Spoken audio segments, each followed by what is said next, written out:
प्रथम और राध्या की शादी के बाद जिस खुशी की उम्मीद सभी कर रहे थे, वह खुशी चंद दिनों में ही कड़वे साए में बदल गई। शादी के आरंभिक समय में ही मित्तल परिवार के सिर पर एक अनहोनी सी छा गई थी। वजह थी सिर्फ गलतफहमियां। प्रथम के दिल में राध्या के लिए गहरी नफरत घर कर चुकी थी। उसका विश्वास था कि राध्या ने चालाकी से पूरी साजिश रची।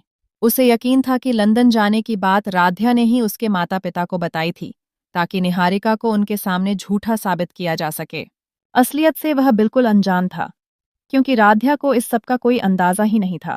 प्रथम का भ्रम इतना गहरा हो चुका था कि वह मान बैठा कि मासूम और भोली बनने का ढोंग करके राध्या ने सबका विश्वास जीता और उसे जबरदस्ती शादी के बंधन में बांध दिया।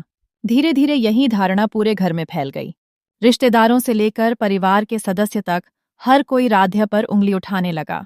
कोई कहता यह लड़की बड़ी चालाक है, तो कोई ताना मारता कि यह घर में फूट डालने आई है। प्रथम ने भी साफ कह दिया था कि शादी हो गई है, मगर वह कभी उसे पत्नी का दर्जा नहीं देगा। यह शब्द राध्या के दिल को चीर गए। उसके सपनों की दुनिया उसी क्षण ढह गई। फिर भी राध्या ने हार मानने से इनकार कर दिया। उसके मन में विश्वास था कि वक्त सब बदल देगा। एक दिन सच सामने आएगा और जब वह दिन आएगा तो प्रथम उसे अवश्य स्वीकार करेगा। इसी उम्मीद के सहारे वह हर अपमान सहती रही। तानों और कटु व्यवहार का जवाब वह धैर्य और प्रेम से देती। सबके सामने वह मुस्कुराकर खड़ी रहती, लेकिन अकेले में उसके आंसू थमने का नाम नहीं लेते। उसके माता पिता राधिका और दिव्यम बेटी की पीड़ा समझते थे। वे उसे हर बार सहारा देते।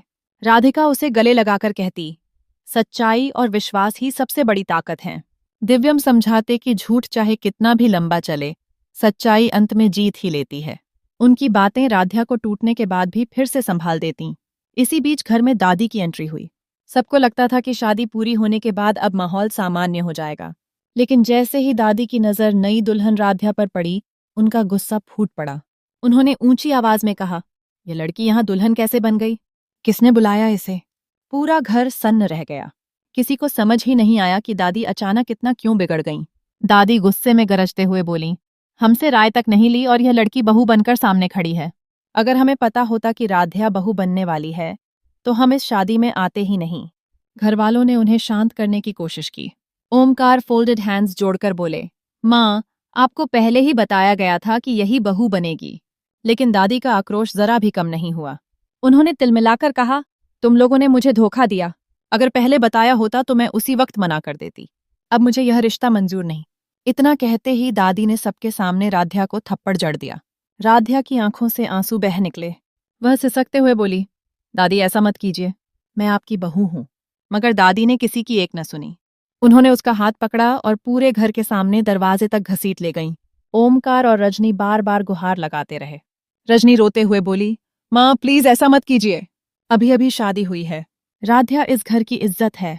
लेकिन दादी का क्रोध इस कदर था कि उन्होंने किसी की बात पर ध्यान ही नहीं दिया। गरजते हुए उन्होंने कहा, यह लड़की इस घर की बहू बनने लायक नहीं है, और जोर से धक्का देकर उसे घर से बाहर निकाल दिया। राध्या दरवाजे पर फूट फूट कर रो पड़ी, लेकिन दादी के कानों तक उसकी आवाज नहीं पहुंची। पूरा घर खामोशी और सदमे में डूब गया। किसी को समझ ही नहीं आया कि यह सब कैसे हो गया। दरवाजे के बाहर अकेली खड़ी राध्या के मन में सिर्फ यही विचार घूम रहा था कि गलतफहमियां कभी न कभी दूर होंगी। सच सामने आएगा और जिस दिन सच सामने आएगा उसी दिन उसका सम्मान भी लौटेगा। लेकिन तब तक उसे धैर्य और साहस से इस कठिन रास्ते को तय करना होगा।